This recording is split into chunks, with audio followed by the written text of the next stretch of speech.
नमस्कार दोस्तों, जय हिंद, वंदे मातरम। दोस्तों मैं गुलाब सिंह। दोस्तों फाइनली बिहार पुलिस विभाग के द्वारा अभी अभी नया भर्ती का विज्ञापन जारी हुआ है। फाइनली दोस्तों यहां पर देख पाएंगे और आवेदन करने की तिथि भी बता दी गई है। आवेदन लिंक के बारे में जानकारी देंगे। पूरा का पूरा विज्ञापन दोस्तों निकल के आ चुका है एएसआई के पदों पर।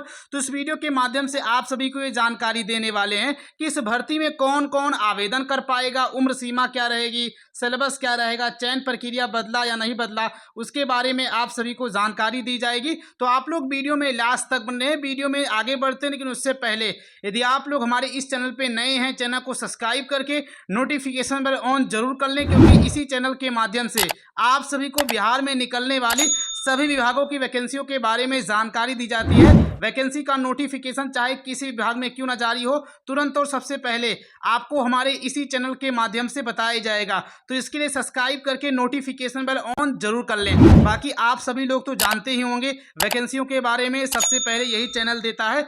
बाकी यहाँ पर दोस्तों देखेंगे 21 मई से ये आवेदन चालू होगा, अंतिम तिथि 21 जून है। यहाँ देखेंगे दोस्तों पद का दोस्तों नाम देख पाएंगे एएसआई यानी असिस्टेंट सब इंस्पेक्टर टेक्निकल का दोस्तों देख पाएंगे लेवल 5 का ये वेतन रहने वाला है।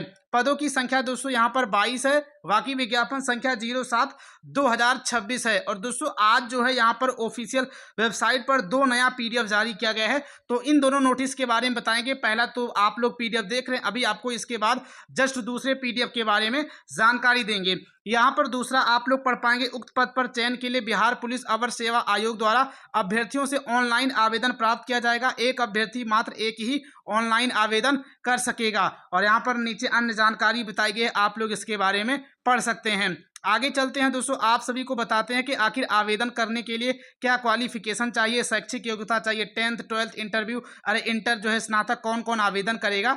तो यहाँ दोस्तों देखेंगे पहली बात तो ये कि भारतीय नागरिक होना बहुत जरूरी है। पुरुष या महिला एवं थर्ड जेंडर जो है कोई भी इसमें आवेदन कर सकता है। और अभ्यर्थियों की जो एजुकेशनल क्वालिफिकेशन है वो 1 अगस्त 2025 तक पूरी हो जानी चाहिए। तक किसी राज्य अथवा केंद्र सरकार द्वारा मान्यता प्राप्त पॉलिटेक्निक संस्थान से इलेक्ट्रॉनिक्स एवं कम्युनिकेशन यानी दोस्तों अथवा इलेक्ट्रॉनिक्स या टेली कम्युनिकेशन या अथवा सूचना प्रौद्योगिकी यानी इंफॉर्मेशन टेक्नोलॉजी अथवा इलेक्ट्रिकल एवं इलेक्ट्रॉनिक्स से जो है किसी एक विषय में 3 वर्षों के डिप्लोमा कोर्स में कम से कम जो है 50% अंकों के साथ उत्तीर्णता होगी, तभी आप लोग इसमें आवेदन कर पाएंगे। बाकी यहाँ पर कुछ कैटेगरी को जैसे SC ST हो गया, इनको जो है 5% की छूट दी गई है। यानी अगर इनका 45% भी होगा तो भी आवेदन कर पाएंगे। बाकी उम्र सीमा की गणना 1 अगस्त 2025 से की जा रही है। और आगे यहाँ पर भी अन्य जानकारी देख पाएंगे। आपकी जो उम्र सीमा की जो जन्म तिथि है, जो गणना होगी वो आपके 10th के मार्कशीट में जो जन्म तिथि है उसी के आधार पे की जाएगी। बाकी यहाँ पर शारीरिक मापदंड के बारे में बताया जा रहा है, शारीरिक जो है ऊंचाई वगैरह कितनी होनी चाहिए। तो यहाँ पर अनारक्षित एवं पिछड़ा वर्ग के पुरुष उम्मीदवारों के लिए न्यूनतम 165 सेंटीमीटर, और वहीं पर EBC कैटेगरी हो गया, SC ST कैटेगरी के पुरुष उम्मीदवारों के लिए 160 सेंटीमीटर। और सभी वर्ग की महिलाओं के लिए, आप महिला हैं, फीमेल हैं, चाहे किसी भी कैटेगरी के क्यों ना हो, जनरल हो, EWS हो, BC EBC SC ST, सभी वर्ग की महिलाओं के लिए 150 सेंटीमीटर उम्र सीमा रहेगी। बाकी यहाँ पर दोस्तों देख पाएंगे सीना सिर्फ पुरुषों के लिए है, ये जो है इसमें महिलाओं का कोई वो नहीं है। बाकी अनारक्षित का दोस्तों देख पाएंगे, अनारक्षित कहने का मतलब UR और BC कैटेगरी का जो सीना है वो बिना फुलाए 81 सेंटीमीटर और फुलाकर जो है 86 सेंटीमीटर। और इसके अलावा जितने भी अन्य कैटेगरी के अभ्यर्थी जैसे अनुसूचित जाति हैं, अनुसूचित जनजाति के लिए बिना फुलाए जो है 79 और फुलाकर जो है 84 होना चाहिए। बाकी यहाँ पर ये भी लिखा गया कि महिलाओं के लिए जो है सीना नापी की कोई भी प्रावधान नहीं है। वजन के बारे में दोस्तों यहाँ बताया गया है कि सभी वर्गों की महिला उम्मीदवारों के लिए न्यूनतम वजन 48 kg होना आवश्यक है। यानी कम से कम आपका इतना वजन होना चाहिए। इससे अधिक हो जाएगा तो चलेगा, अगर इससे कम होगा तो भाई नहीं चलने वाला है। तो यहाँ पर आपको ये ध्यान देना है। बाकी यहाँ पर किन्नर कोठी जो है इसके बारे में बताया गया, आप लोग पढ़ पाएंगे। नीचे दोस्तों यहाँ पर नियुक्ति की प्रक्रिया के बारे में बताया गया है कि नियुक्ति कैसे होने वाली है।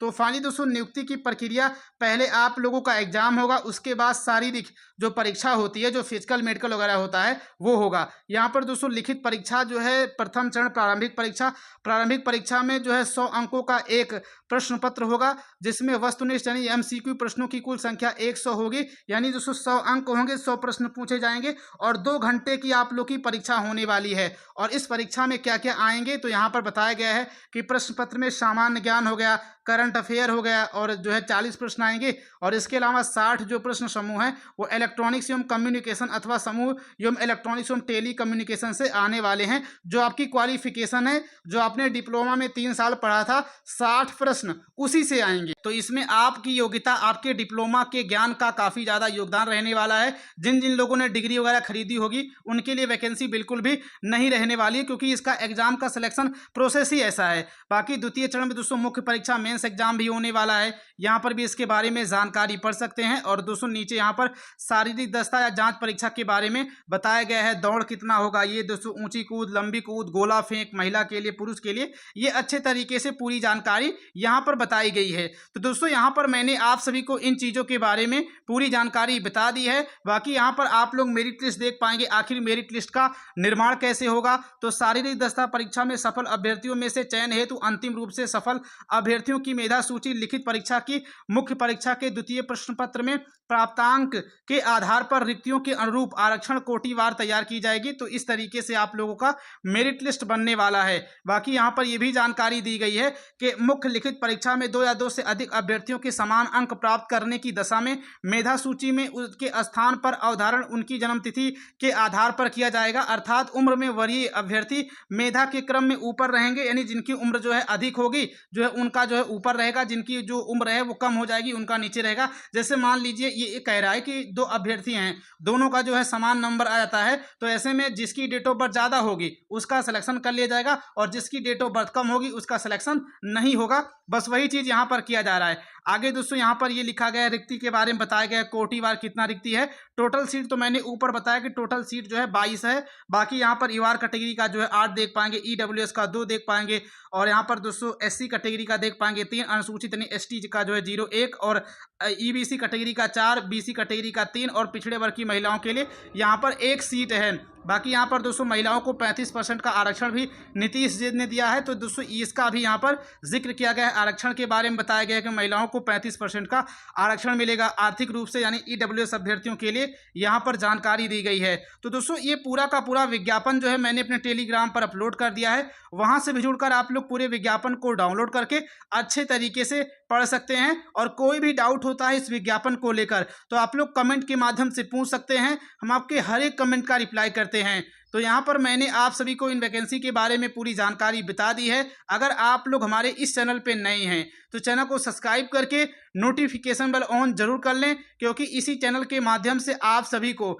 बिहार में निकलने वाले सभी विभागों में वैकेंसियों के बारे में जानकारी बताई जाती है। वैकेंसी का नोटिफिकेशन चाहे किसी भी विभाग के तहत क्यों ना आए, बीएसएससी के तहत आए, बीपीएससी के तहत, या बीपीएससी के तहत यानी पुलिस विभाग हो गया, पंचायती राज विभाग हो गया, शिक्षा विभाग हो गया, ग्रामीण विभाग हो गया, ये तमाम प्रकार के जो बिहार में विभाग हैं इन सब के तहत हर एक महीने में जो है हफ्तों में वैकेंसियां आती रहती हैं। तो इन सभी वैकेंसियों के बारे में आपको इसी चैनल के माध्यम से सबसे पहले जानकारी दी जाती है। तो अगर आप लोग चैनल पे नए हैं तो चैनल को सब्सक्राइब करके नोटिफिकेशन बेल ऑन जरूर कर लें। मिलते हैं फिर किसी नए वीडियो में। जय हिंद, जय भारत, जय बिहार।